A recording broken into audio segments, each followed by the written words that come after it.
give me a line.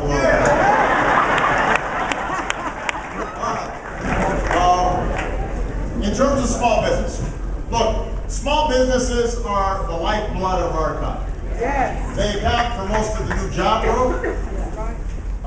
We've got obviously great big businesses. You know, in this area, Procter & Gamble's an example of an outstanding large business.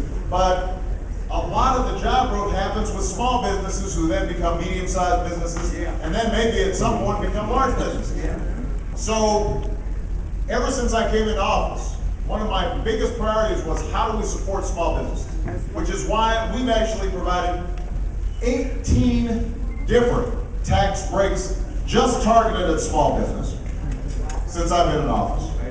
It's the reason why we have pushed the Small Business Administration, especially when the recession had just hit, to extend additional financing and to waive fees for small businesses, because one of the biggest challenges for small businesses is getting credit lines. And we've actually been pushing the banks to say, look, taxpayers pulled your backside out of the fire. It's now important for you to step up and make sure that small businesses aren't finding their credit restricted, especially if they've been in business for a while. The other thing we've done is to say, you know, what are the critical needs of small business? A lot of times, one of the biggest challenges is to make sure that you, as a sole proprietor, that you can get health insurance for you and your family. That's right. So when you hear about the Affordable Care Act, Obamacare, and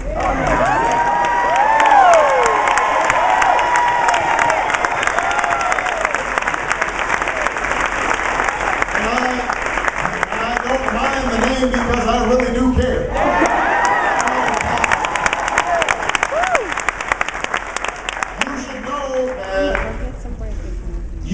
Once we have fully implemented, you're going to be able to buy insurance through a pool so that you can get the same good rates as a group that if you're an employee at a big company you can get right now, which means your premiums will go down. We will also give you additional tax credits for if you are providing health insurance for your employees. We'll give you tax credits for that. Right now, one of the things we're pushing Congress to do is to give you a tax credit if you hire additional workers, or you give folks who are working for you a raise. We want to give you incentive to do that. So, but this is an example of where there's a contrast between myself and my opponent.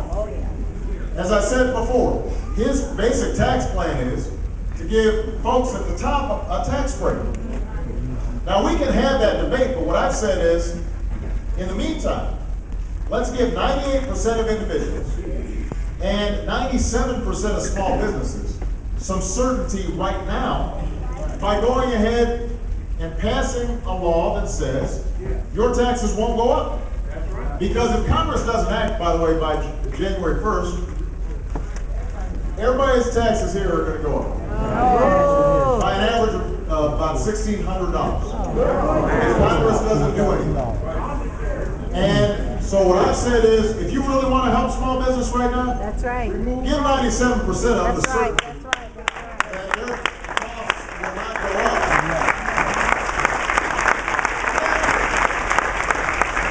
And then we can have a debate about the other 2-3%. Now, one last point I'm going to make on this small business and taxes argument.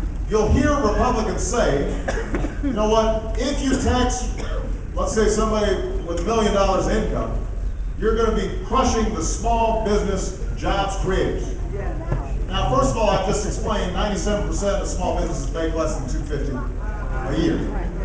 But setting aside that, the way they describe small businesses, half of the Fortune 400 richest Americans in the country would qualify as a quote-unquote small business. Hedge fund managers would qualify as small businesses, even if they were pulling in $1 billion a year.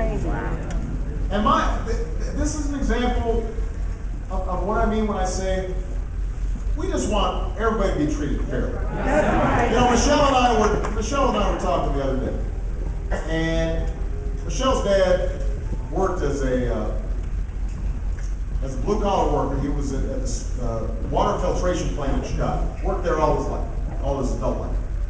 And he had MS, so by the time I met him, he could barely walk. But he never missed a day of work. He had to use 2 canes. He had to wake up an hour earlier than everybody else just to get dressed. Wow. But he never missed a day of work. And he took pride in being at the job, even if he didn't feel well. And he used to tease folks who were lazy. He'd say, these people are so lazy, they won't even go to work to pick up their paycheck. They want to mail to them. And Michelle's mom, she stayed at home when the kids were young, and then she went to work as a secretary. And she worked as a secretary most of her adult life. So the point is, they didn't have a lot. But Michelle and I were talking about how they didn't envy people who had a lot more. There was no sense that somehow, our lives are less because we're not millionaires. We're not making huge amounts of money. God bless folks who are doing successful, who are successful and doing well. The only thing that Michelle's parents, my mom, my grandparents, the only thing they didn't like is when you felt like folks at the top were taking advantage of their position and not following the same rules as everybody else. And keeping other folks down. And we don't want an economy in which some are being treated differently than others. That's all. And that's especially true when it comes for our small business folks. I want them to have some of the same advantages, because you probably can't afford the same number of lawyers and accountants and all that stuff that are working all these loopholes. And I want to make sure that you're getting the same good deal as everybody else. All right?